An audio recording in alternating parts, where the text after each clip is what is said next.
उस कॉन्फ्रेंस के बाद उस वक्त मरियम औरंगज़ेब जो है वो इंफॉर्मेशन मिनिस्टर थी, तो उन्होंने जो है स्टेटमेंट जारी की जो पाकिस्तान को इस कॉन्फ्रेंस के बाद मदद मिली।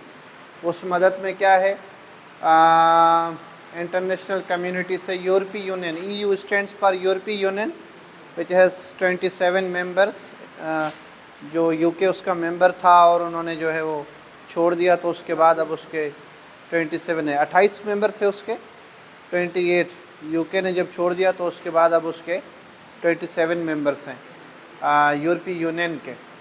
यूरोपीय यूनियन ने पाकिस्तान को 93 मिलियन जो है डॉलर मदद की, और जर्मनी ने 88 मिलियन डॉलर मदद की, चाइना ने 100 मिलियन डॉलर जो है वो पाकिस्तान की मदद की, और इंटरनेशनल IDB जो है 4.2, यानी 4.2 से मुराद है 420, ऐसा ही होगा, 420 मिलियन जो है वो मदद की, और अगर बिलियन में देखा जाए तो 4.2, और वर्ल्ड बैंक ने 2 बिलियन यानी 200 मिलियन पाकिस्तान की मदद की इन डॉलर।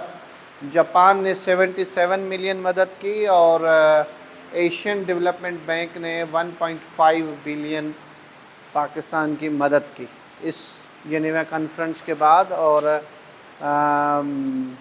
UNO की इस कॉन्फ्रेंस के बाद, और ख़ास तरह से जो इनका किरदार था अंतोनियो गुटेरेस का, उसके बाद। ये आपको इस तरह के फिगर्स भी पूछे जाते हैं, आपसे सवालात पूछे जाते हैं, और इस तरह का अगर सवाल आ रहा है तो ये फिगर्स आप कम से कम इसको 2, 3, 4 दफ़ा पढ़ के याद कर लें। जैसे कुछ इजी हैं, अगर आप 2-3 दफ़ा पढ़ेंगे, जैसे चाइना ने 100 मिलियन दी जी जी, OIC का जी,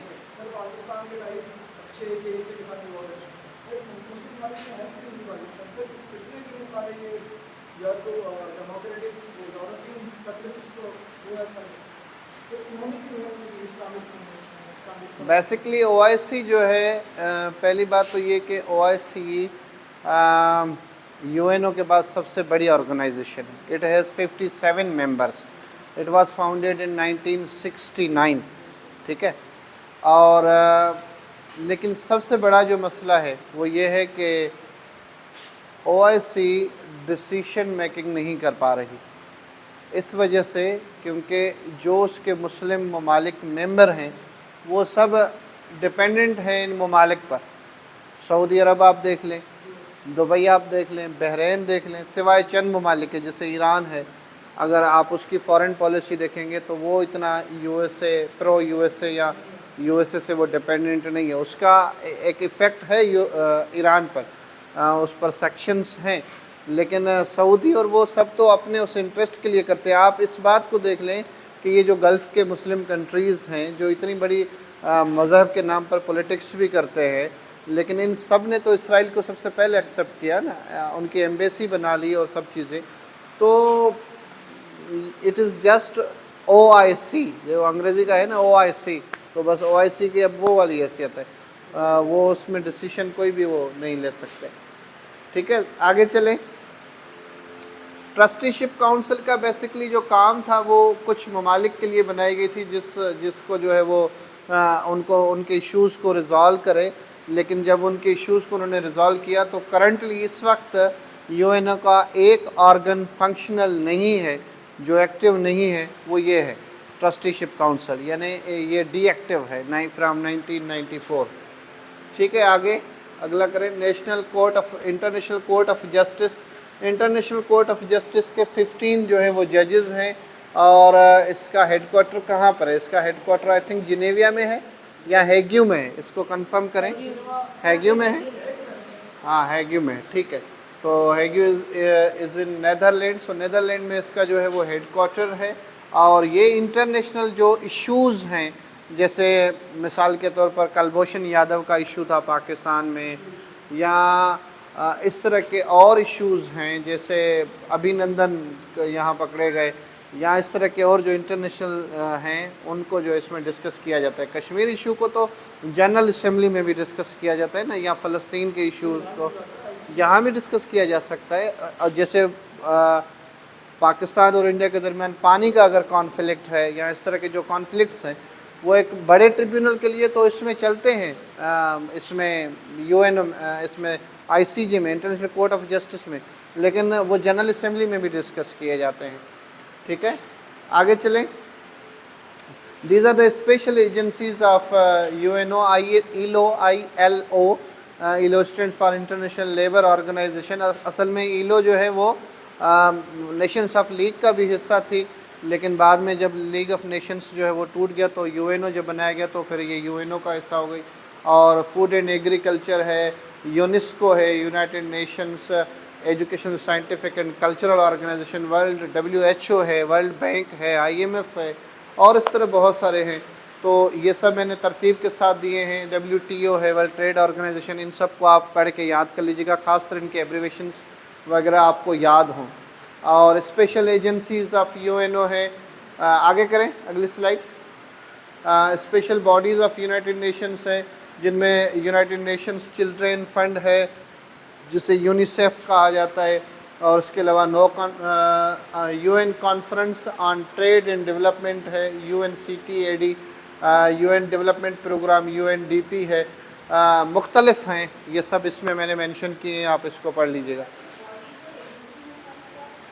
बॉडीज़ तो देखिए पीछे वाली स्लाइड दिखाएं, ये स्पेशल एजेंसीज़ हैं, वो बॉडीज़ हैं। इसका मकसद है कि ये मखसूस काम के लिए शुरू हुए हैं, एक टारगेट को अचीव करने के लिए। जब वो टारगेट मुकम्मल होगा तो उसको वो जो है बंद कर देंगे। मिसाल के तौर पर आपने अगर फूड का कॉन्फ्लिक्ट है, फूड का इशू है, अगर वो रिज़ॉल्व होता है या हेल्थ का इशू रिज़ॉल्व होता है तो उसको बंद किया जा सकता है, लेकिन वो फंक्शनल रहेंगे। आगे करें, आगे करें। अच्छा, उसके अलावा ओवरऑल UNO का क्या किरदार रहा, जो ट्रीटीज़ थे, ट्रीटी ऑन साइबर क्राइम, उसके लिहाज से 2001 में representative of 30 countries meet in Budapest and signed the first ever international treaty on criminal offence commitment in the internet. और उसमें जो सबसे, जिस तरह पुलिस का एक लॉ है, इंटरपोल है, यानी जिसको हम इंटरनेशनल क्रिमिनल के लिहाज से अगर कोई है तो उसको वो गिरफ़्तार करते हैं, उसको डील करते हैं, इंटरनेशनल इश्यूज़ को डील करता है। तो UNO ने इस तरह इंटरनेशनल जो है वो चीज़ें की हुई हैं, एनवायरनमेंट के लिहाज से की हुई हैं। और एनवायरनमेंट लिहाज से एक मशहूर एग्रीमेंट है Paris agreement, if I am not wrong, ठीक है, 1997 में वो साइन हुआ या क्योटो प्रोटो कब हुआ? और अच्छा ठीक है, इसकी डेट्स आप देख लीजिएगा। मसलन ये सब चीज़ें एक लिहाज से UNO के प्लेटफॉर्म से साइन हुए ताकि अर्थ और एनवायरनमेंट को भी जो है वो प्रोटेक्ट किया जाए। मिलेनियम डेवलपमेंट गोल और MDG SDG sustainable development goal जो 2000 में और फिर 2015 में दोबारा दिया गया सस्टेनेबल, पहले था मिलेनियम डेवलपमेंट गोल MDG 2000 में, उसके बाद 2015 में वो सस्टेनेबल डेवलपमेंट गोल के नाम से आया। आगे करें इसको। फिर बच्चों का जो है वो चिल्ड्रेन इन वार, उस लिहाज से प्रिजनर्स ऑफ वार के लिहाज से है कि अगर किसी जंग में कैदी गिरफ़्तार हो जाते हैं उसको प्रोटेक्ट किया जाए, बचाया जाए। तो अगर इस लिहाज से आप देखेंगे तो UNO का बहुत ज़्यादा जो है वो एक लिहाज से किरदार है भी, लेकिन दोबारा बात वही आ जाती है कि UNO अपने फ़ैसलों में इंडिपेंडेंट नहीं है, क्योंकि जो 5 मेंबर हैं वो उसके वीटो पावर भी हैं, वो उसके परमानेंट मेंबर भी हैं। तो डिसीशंस लेने में UNO आज़ाद नहीं है। और UNO क्योंकि इन सब ममालिक की फ़ंडिंग पर चलता है, इन सब की हेल्प से चलता है, तो इस वजह से जो है वो इतना आज़ाद तौर पर डिसीजन ले भी नहीं सकता। नेक्स्ट स्लाइड करें। Almost 70 years of UNO peacekeeping. Today, peace and security are not longer viewed only in terms of absence of military conflicts, but the common interest of humankind. Overall जो 70 years का उसका है किरदार, ख़ास तरह जो middle east में रहा है, Arab Israel conflict, Angola conflict, Congo, Rwanda, in Gulf crisis, इन सब में UNO का एक किरदार है। अपनी जगह पर हम ये बात भी सही है कि जैसे कश्मीर का इशू है वो रिज़ॉल्व नहीं हो सका, जैसे फ़लस्तीन का इशू है रिज़ॉल्व नहीं हो सकता, लेकिन बहुत सारे ऐसे इश्यूज़ हैं जिनको UNO ने काफ़ी हद तक एड्रेस किया।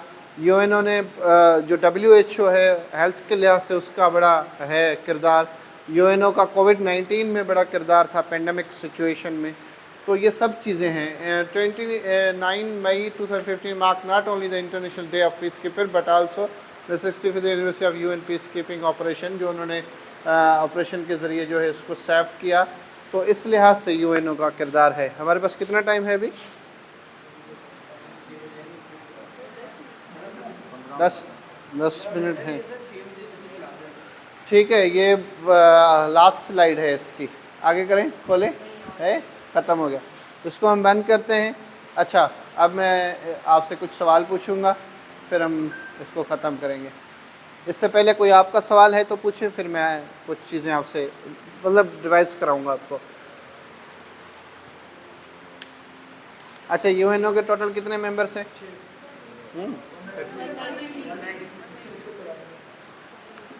परमानेंट मेंबर कितने हैं? और फाउंडिंग मेंबर्स कितने हैं? फाउंडिंग मेंबर्स जिन्होंने 15 नहीं 50 जिन्होंने शुरू में जो बनाया 1945 में, वो मेंबर्स जिन्होंने शुरू में सैन फ्रांसिस्को में मिलके जो है डिसाइड किया कि यूएनओ बनाना चाहिए, दैट वर 50 कंट्रीज इनिशिएटिव जिनके सिग्नेचर्स हैं। पाकिस्तान ने कब ज्वाइन किया?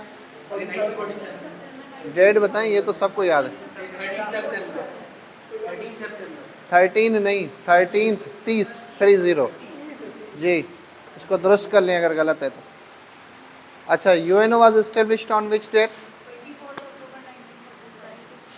दुनिया में 24 अक्टूबर जो है वो दूसरा डे इस पर सेलिब्रेट होता है। एक तो यूएनओ डे है, दूसरा कौन सा डे इस पर सेलिब्रेट होता है? 24 अक्टूबर।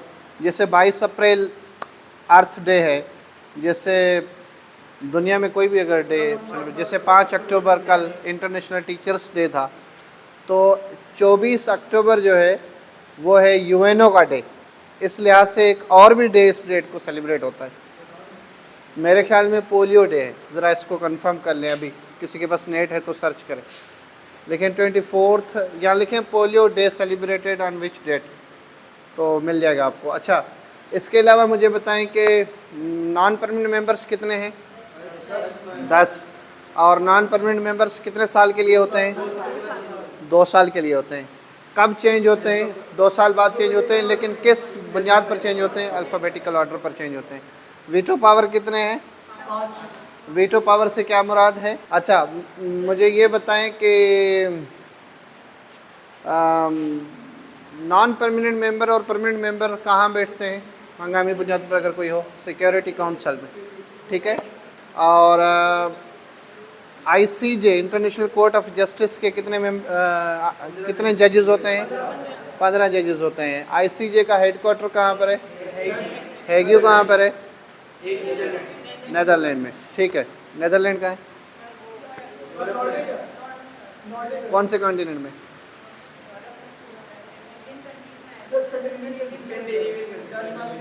मैं पूछ रहा हूँ कौन से कॉन्टिनेंट में? यूरोप में, ठीक है। अच्छा, मुझे ये बताएं कि पाकिस्तान जब मेंबर बना तो कौन से नंबर था पाकिस्तान का? 56। जिस दिन पाकिस्तान मेंबर बना उस दिन आई थिंक के एक और मुल्क भी मेंबर बना, वो था इराक। इसको आप कंफर्म कर लीजिएगा, मुझे सही से याद नहीं आ रहा, मेरे ख्याल में वो इराक था। 56 नंबर, एक ही दिन पर मेंबर बने थे। चाइना कब आज़ाद हुआ? 1949 में। पाकिस्तान जब आज़ाद हुआ और पाकिस्तान ने 30 सितंबर 1947 को यूएनओ को ज्वाइन किया, तो एक ऐसा मुल्क था जिसने पाकिस्तान को अपोज किया यूएनओ में, अफ़गानिस्तान। और एक ऐसा मुल्क था जिसने पाकिस्तान को फ़ौरन एक्सेप्ट किया, ईरान। और चाइना को एज अ मुस्लिम कंट्री सबसे पहले पाकिस्तान ने एक्सेप्ट किया, ठीक है। अच्छा, who is the current secretary general of UNO? Who is the current president of security council? वो आप सर्च करें। क्या बताया? अब्दुल्ला शाहिद मैंने बताया, लेकिन इसका टेन्योर 2 ईयर्स होता है, लेकिन वो चेंज हो गया है रिसेंटली। अभी मुझे उनका याद नाम नहीं आ रहा, आप उसको सर्च करें कि सिक्योरिटी अब्दुल्ला शायद सेकंड लास्ट है ना, अभी एक और है, हाँ तो उसका नाम आप सर्च करें।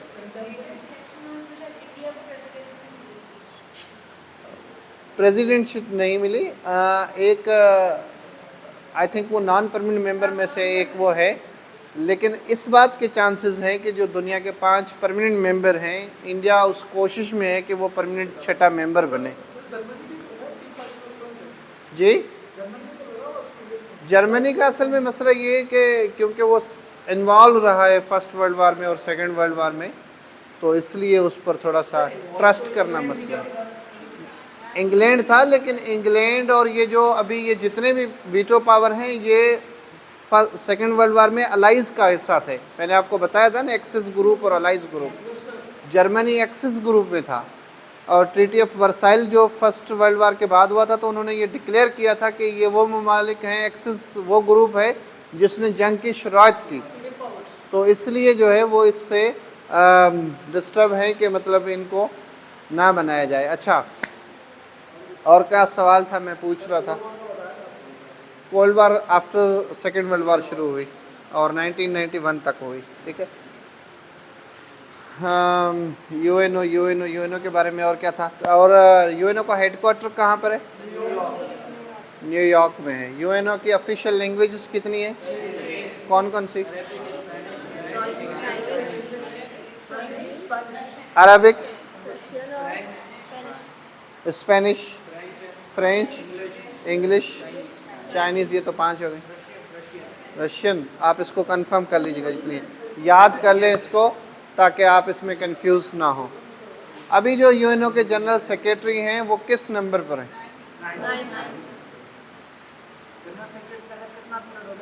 5 साल। अच्छा, ये किसकी रिप्लेसमेंट में आए? मुझे ये बताएं कि यूनाइटेड नेशंस ऑर्गेनाइजेशन इदारा जो है वो कौन से इदारे की रिप्लेसमेंट में बना? वुडरो विल्सन ने बनाया। Woodrow Wilson was the president of, नहीं, वुडरो विल्सन ने क्या बनाया, आप क्या करें? वुडरो विल्सन जो है वो तो ट्रीटी ऑफ वर्साइल में थे।